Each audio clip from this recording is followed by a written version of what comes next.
Chandrayaan-3 mission अभी पूरा नहीं हुआ है और इसरो ने कर दिया है एक और बड़ा धमाका। इसरो का सूर्ययान यानी आदित्य-L1 हुआ लॉन्च के लिए तैयार। चांद के बाद अब सूरज पर भी राज करेगा भारत। साथियों, ऐसा नहीं है कि सिर्फ भारत ही सूरज की स्टडी कर रहा है, बल्कि दुनिया की कई स्पेस एजेंसीज अपने सन मिशन पर काम कर रही हैं, जिनमें नासा ने 12 अगस्त 2018 के दिन अपने पाका सोलर प्रोब को सूर्य की स्टडी करने के लिए तो भेजा था। उस अंतरिक्ष यान ने सूरज की 6 ऐसी भयानक आवाजें रिकॉर्ड की जो सुनकर दंग रह जाएंगे। दोस्तों, इन रिकॉर्ड की गई आवाजों को आप सुनना चाहते हैं तो वीडियो के एंड स्क्रीन पर दिए गए लिंक से सुन सकते हैं। जैसा कि आप सब लोग जानते ही हैं कि भारत का चंद्रयान-3 चांद के दक्षिणी ध्रुव में सुरक्षित रूप से लैंड कर चुका है और इसरो वैज्ञानिक विक्रम लैंडर व प्रज्ञान रोवर की मदद से चांद की इस अंधेरी दुनिया के रहस्यों को सुलझाने में लगे हुए हैं। अभी हम लोगों के दिमाग से चंद्रयान-3 की सफलता का खुमार भी नहीं उतरा कि इसरो ने अपने अगले मिशन लॉन्च करने की तैयारी कर ली है। जी हां दोस्तों, इस वक्त इसरो के वैज्ञानिक पूरी तरह जोश में आ चुके हैं और उनका प्लान एक के बाद एक मिशन लॉन्च करने का है। हमारे वैज्ञानिकों की इस स्पीड को देखकर नासा और रॉसकॉस्मॉस के वैज्ञानिक भी दंग रह गए हैं, क्योंकि उन्होंने अपने सपने में भी नहीं सोचा था कि इसरो इतनी जल्दी अपने स्पेस मिशन लॉन्च कर सकता है। तो चांद के रहस्यों से पर्दा हटाने के साथ साथ अब इसरो सूर्य के राज खोलने के लिए भी कमर कस चुका है। और अगर सब कुछ सही रहा तो हो सकता है कि आपको ये वीडियो मिलने से पहले ही हमारा सूर्ययान लॉन्च हो चुका होगा, और अगर सब कुछ सही रहा तो ये होगा ही। तो क्या है इसरो का ये सूर्य मिशन, ये कब लॉन्च होने वाला है और इसरो इस मिशन में क्या क्या रिसर्च करेगा, ये सब कुछ हम आज आपको इस वीडियो में बताने वाले हैं, इसलिए इसे अंत तक जरूर देखिएगा। दोस्तों, हमारा सूर्य पृथ्वी से 14 करोड़ 95 लाख किलोमीटर दूर है। ये इतनी ज्यादा दूरी है कि लाइट को भी सूर्य से पृथ्वी तक पहुंचने में 8 मिनट 20 सेकंड का समय लग जाता है। पृथ्वी से सूर्य और चंद्रमा दोनों लगभग एक ही आकार के दिखाई देते हैं, लेकिन हकीकत में इनका साइज एक जैसा बिल्कुल भी नहीं है।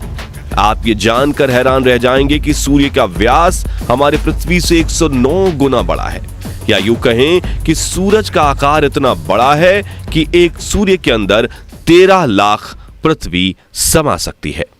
यह पृथ्वी से चांद के जितना छोटा सिर्फ इसलिए दिखाई देता है क्योंकि चंद्रमा के मुकाबले यह हमारे पृथ्वी से काफी ज्यादा दूर है।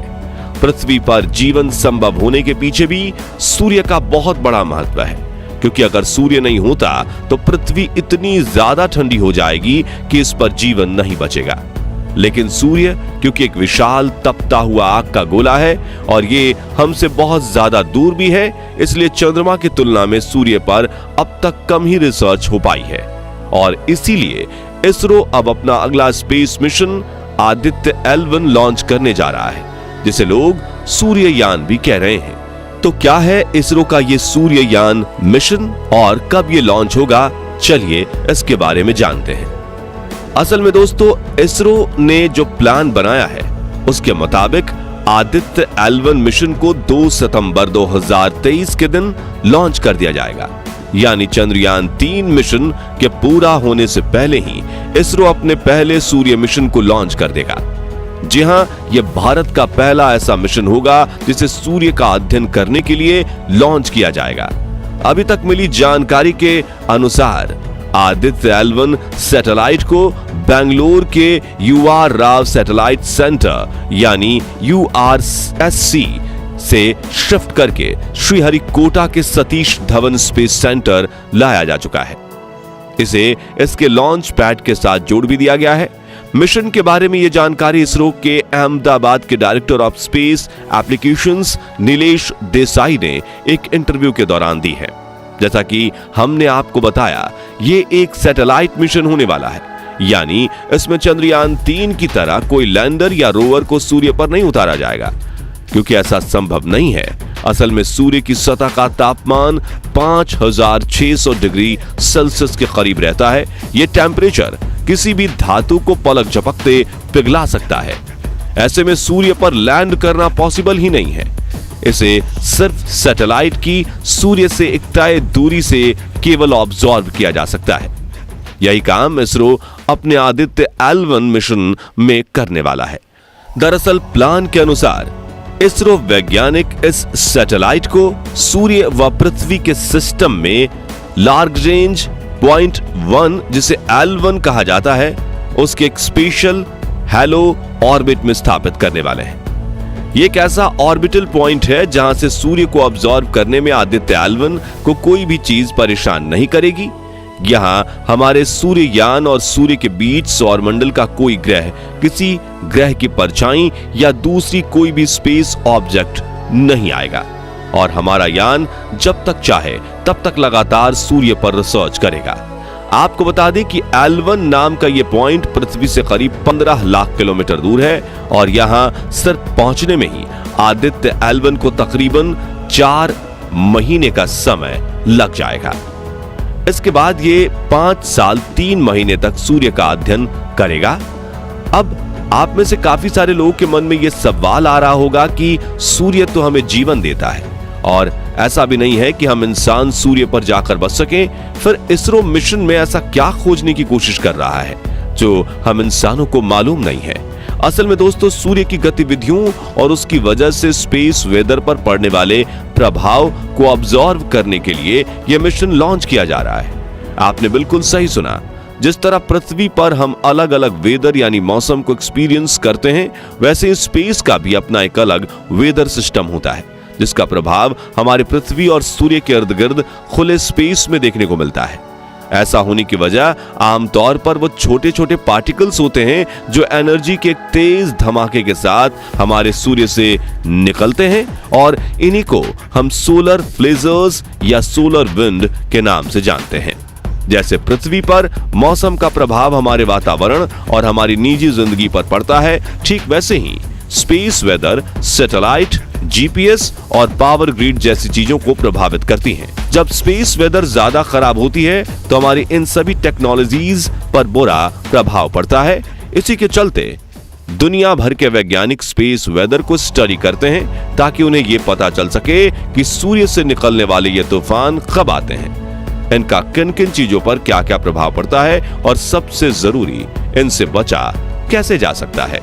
इसी चीज की स्टडी करने के लिए हमारे इसरो वैज्ञानिक आदित्य L1 मिशन को लॉन्च कर रहे हैं। सूर्य की सबसे बाहरी परत कोरोना कैसे बनती और बदलती है, ये इतनी गर्म कैसे होती है और इसमें विस्फोट क्यों होते हैं, सूर्य के चारों तरफ मौजूदा छोटे मोटे पार्टिकल्स स्पेस को कैसे प्रभावित करते हैं, सूर्य का मैग्नेटिक फील्ड कैसे काम करता है और सोलर विंड कब, कैसे और क्यों बनती है, ये सब कुछ पता लगाना ही हमारे इस मिशन का मुख्य उद्देश्य है। इन सब चीजों का पता लगाने के लिए आदित्य L1 सैटेलाइट को 7 अलग अलग साइंटिफिक इंस्ट्रूमेंट यानी पेलोड्स से लैस करके भेजा जा रहा है, जिनके नाम है visible emission line coronagraph, solar ultraviolet imaging telescope, solar low energy x-ray spectrometer, Aditya solar wind particle experiment ASPEX, PAPA और आर्थर डिजिटल मैग्नेटोमीटर। इसमें शुरुआत के 4 पेलोड्स रिमोट सेंसिंग हैं और बाकी 3 इन सिटू पेलोड्स। अब ये क्या होता है, चलिए इसके बारे में आपको समझाते हैं। असल में दोस्तों, स्पेस के अंदर जिन साइंटिफिक इंस्ट्रूमेंट्स का काम स्पेस ऑब्जेक्ट के बिना नजदीक जाए दूर से उन्हें ऑब्जर्व करना होता है, उन्हें रिमोट सेंसिंग पेलोड्स कहा जाता है, जैसे कोई स्पेशल कैमरा, सेंसर या टेलीस्कोप आदि। वहीं दूसरी तरफ ऐसे साइंटिफिक इंस्ट्रूमेंट जो ऑब्जेक्ट के करीब जाकर या उनसे सीधा संपर्क करके उन्हें स्टडी करते हैं, उनको इन सिटू पेलोड्स कहा जाता है। और हमारे इसरो वैज्ञानिक अपनी इस रिसर्च को दोनों ही तरह से पेलोड की मदद से अंजाम देने वाले हैं। आपको बता दें कि सूर्य को स्टडी करने के लिए अभी तक इस तरह के सिर्फ 4 मिशन लॉन्च किए गए हैं। इसमें 2 नासा ने खुद अकेले लॉन्च किया है, 2 ESA के द्वारा, और यानी आदित्य L1 इस तरह का सिर्फ 5वां मिशन होने जा रहा है। और यह अपने आप में इसरो के साथ साथ पूरे भारत के लिए बहुत बड़ी उपलब्धि व एक बहुत बड़ा कीर्तिमान है। अगर आप चाहते हैं कि चंद्रयान 3 की तरह हमारा सूर्ययान भी सफल हो तो कमेंट बॉक्स में इसरो वैज्ञानिकों को शुभकामनाएं जरूर लिखें। बाकी दोस्तों, हमारी आज की इस वीडियो में बस इतना ही था। वीडियो अच्छी लगी हो तो इसे लाइक और शेयर जरूर करना, और अगर आप हमारे फेसबुक पेज पर नए हैं तो पेज को फॉलो भी जरूर करें। मिलते हैं जल्दी ही एक ऐसी ही इंटरेस्टिंग वीडियो में, तब तक के लिए गुड बाय, जय हिंद।